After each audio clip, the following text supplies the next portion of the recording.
بسم اللہ الرحمن الرحیم۔ کافیہ کے پہلے باب مبادیات کے سبق نمبر 10 میں خوش آمدید۔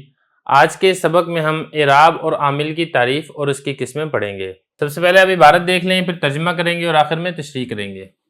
الاعراب ما اختلف آخرہ بہ لیدل علی المعنی المعتبرۃ علیہ وانواعہ رفع ونصب وجر، فالرفع علم الفاعلیۃ والنصب علم المفعولیۃ والجر علم الاضافۃ والعامل ما بہ یتقوم المعنی المقتضی للاعراب۔ عبارت میں نے پڑھ دی ہے، ترجمہ دیکھ لیں پھر ہم اس میں تشریح کریں گے۔ اور اعراب وہ ہے کہ جس کے ساتھ مختلف ہو جاتا ہے اس کا آخر، تاکہ دلالت کرے ان معنی پر جو پے در پے آتے ہیں اس پر، اور اس کی قسمیں رفع، نصب اور جر ہیں۔ رفع یہ فاعلیت کی علامت ہے، اور نصب یہ مفعولیت کی علامت ہے، اور جر یہ اضافت کی علامت ہے۔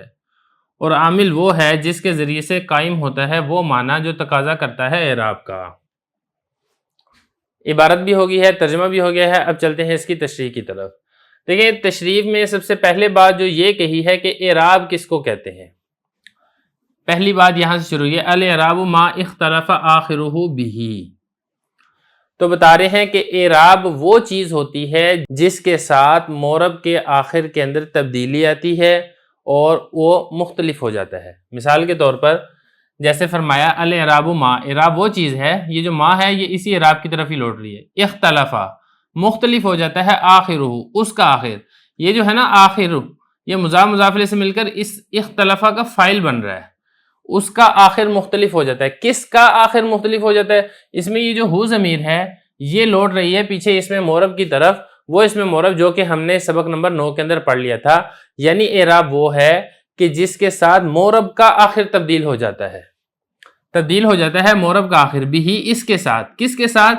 اس اعراب کے ساتھ۔ یہ جو بھی میں ہی ضمیر ہے یہ لوٹ رہی ہے اس اعراب کی طرف۔ تو اصل میں یہ جو ضمیریں ہوتی ہیں ان کو یاد کرنا بڑا ضروری ہوتا ہے، پہچاننا بڑا ضروری ہوتا ہے کون سی ضمیر کس طرف لوٹ رہی ہے، کیونکہ اگر آپ کو ضمیروں کی پہچان ہوگی تبھی آپ عبارت صحیح طریقے سے حل کر سکیں گے۔ میں دوبارہ اس کو دہراتا ہوں، اعراب وہ چیز ہوتی ہے کہ مختلف ہو جاتا ہے مورب کا آخر بھی جس اعراب کے ساتھ۔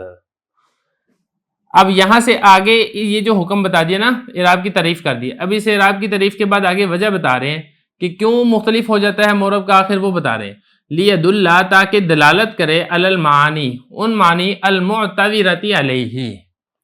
یہ جو ہے نا اس کو معتورہ نہیں پڑھنا، اس کو معتبرہ پڑھنا ہے۔ یہ باب افتعال سے اسم فاعل کا صیغہ ہے، المعتبرۃ۔ اس کا مطلب کیا ہے؟ وہ معنی جو کہ اس لفظ پر پیش آتے ہیں پے در پے۔ مثال کے طور پہ کبھی تو وہ لفظ ایسا ہوگا جو فاعل بن رہا ہوگا، اب فاعل کا معنی اس لفظ کو پیش آ گیا ہے، اور کبھی ایسا ہوگا کہ وہ لفظ مفعول واقع ہو رہا ہوگا، اب مفعولیت کا معنی اس لفظ کو پیش آ گیا ہے، کبھی ایسا ہوگا کہ وہ مجرور واقع ہو رہا ہوگا، اب جر کا معنی اس لفظ کو پیش آ چکا ہے۔ تو مختلف معنی اس لفظ کے اوپر پیش آتے رہتے ہیں، اس مختلف معنی پر دلالت کون کرتا ہے؟ وہ دلالت کرنے کے لیے اعراب آتا ہے۔ اعراب اگر رفع ہے تو پھر وہ جو فاعلیت کا معنی اس لفظ کو پیش آیا تھا، یہ رفع کا اعراب اس فاعلیت کے معنی پر دلالت کرے گا، یہی کہا نا لیدل، تاکہ دلالت کرے گا وہ اعراب۔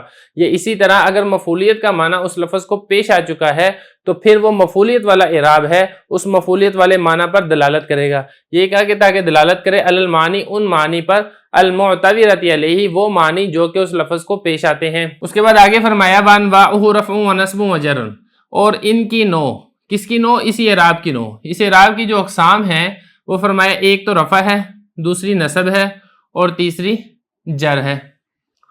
یہ تو بات آسان ہے۔ اس کے بعد آگے چلیں، آگے فرمایا فالرفع علم الفاعلیۃ، رفع جو ہے وہ فاعلیت کی علامت ہے۔ یعنی اگر کسی لفظ پر رفع آ رہا ہے تو یہ رفع یہ بتاتا ہے کہ یہ لفظ اپنی ترکیب کے اندر فاعل واقع ہو رہا ہے، فاعل کو بتانے کے لیے، فاعل کی پہچان کرانے کے لیے رفع آتا ہے۔ اور اسی طرح جو نصب ہے یہ مفعولیت کی علامت ہوتا ہے، نصب یہ بتاتا ہے کہ یہ لفظ ترکیب کے اندر مفعول واقع ہو رہا ہے۔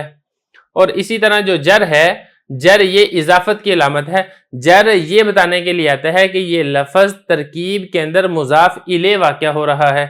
دیکھیں جو جر ہے نا اس کی دو قسمیں ہوتی ہیں، ایک اس کی قسم ہوتی ہے جر بالحرف، اور دوسری اس کی قسم ہوتی ہے جر بالاضافت۔ جر بالحرف کا کیا مطلب ہے جر بالحرف کا مطلب یہ ہوتا ہے کہ اس کے اوپر کوئی نہ کوئی حرف جر داخل ہوتا ہے، اور جر بالاضافت کا کیا مطلب ہے کہ اس سے پہلے مضاف ہوتا ہے. تو چاہے جر بالحرف ہو چاہے جر بالاضافت ہو، دونوں صورت میں جو مجرور ہوتا ہے یہ حقیقت کے اندر مضاف الیہ ہی ہوتا ہے، اور جر اس کا مضاف الیہ ہونا ہی بتاتا ہے. اس کے اندر مزید تفصیل ہم انشاءاللہ آگے چل کے کرتے ہیں. اور عامل کے بارے میں بتایا، عامل کس کو کہتے ہیں؟ ما بہ یتقوم المعنی المقتضی للاعراب. دیکھیں اعراب کی تعریف ہوگی کہ اعراب وہ ہے جس کے ذریعے سے مورب کا آخر تبدیل ہوتا ہے. پھر سو اعراب کے آگے قسمیں آ گئی، رفع ہے، نصب ہے اور جر ہے. اس کے بعد آگے عامل بتا رہے ہیں. دیکھیں جو اعراب ہے یہ عمل ہوتا ہے، جیسے رفع ہے اس کو ہم کہتے ہیں کہ عمل رفع، نصب ہے یہ بھی ایک عمل ہے، اس کو ہم کہتے ہیں نصب والا عمل، جر ہے تو جر بھی ایک عمل ہے، اس کو ہم کہتے ہیں جر والا عمل. تو جو تینوں قسمیں ہیں رفع نصب جر یہ اعراب ہیں، اور اعراب عمل کو کہتے ہیں، اور ہر عمل کے لیے کسی نہ کسی عامل کا ہونا یہ لازم اور ضروری ہوتا ہے. کوئی بھی عمل اس وقت تک نہیں پایا جاتا جب تک اس کو کرنے والا عامل موجود نہ ہو. تو جب یہ سارا اعراب ہے، رفع آئے گا، نصب آئے گا، جر آئے گا، تو لازم بات ہے رفع والا کوئی عامل بھی ہوگا، نصب والا کوئی عامل بھی ہوگا، جر والا کوئی نہ کوئی عامل بھی ضرور ہوگا. تو یہاں سے اسی عامل کی تعریف کر رہے ہیں. عامل کون ہوتا ہے؟ تو فرمایا کہ عامل ما وہ ہوتا ہے، یہ جو ما ہے یہ اسی عامل کی طرح لوٹ رہا ہے، بہی جس کے ساتھ، یہ جو بہی میں ہی ضمیر ہے یہ ہی ضمیر بھی اسی عامل کی طرح لوٹ رہی ہے. عامل وہ ہوتا ہے جس کے ساتھ، عامل کے ساتھ قائم ہوتا ہے وہ معنی جو تقاضا کرتا ہے اعراب کا. جیسے میں نے آپ کو بتایا تھا کہ فاعل پر رفع آتا ہے. اب یہ جو رفع آ رہا ہے فاعل پر، اب فاعلیت والا معنی جس کے ساتھ قائم ہوگا اس کو عامل کہا جائے گا. مثال کے طور پہ بات سمجھنی ذرا آسان ہو جائے گی. ضرب زید، اب یہ دیکھیں زید یہ فاعل ہے،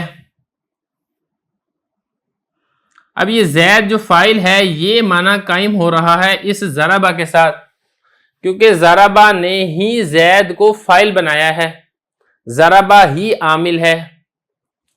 تو یہی فرمایا کہ عامل وہ ہے جس کے ساتھ قائم ہوتا ہے وہ معنی، جیسا کہ یہاں پہ فاعلیت والا معنی ہے جو کہ ضربہ کے ساتھ قائم ہے، اور جو کہ تقاضا کر رہا ہے اعراب کا. اب زید ہے جو کہ فاعلیت والا معنی اس کے اوپر داخل ہے، یہ تقاضا کر رہا ہے کہ اس کے اوپر اعراب آنا چاہیے، اور اعراب اس کے اوپر آ رہا ہے رفع کا. تو یہ ہوگی عامل کی تعریف.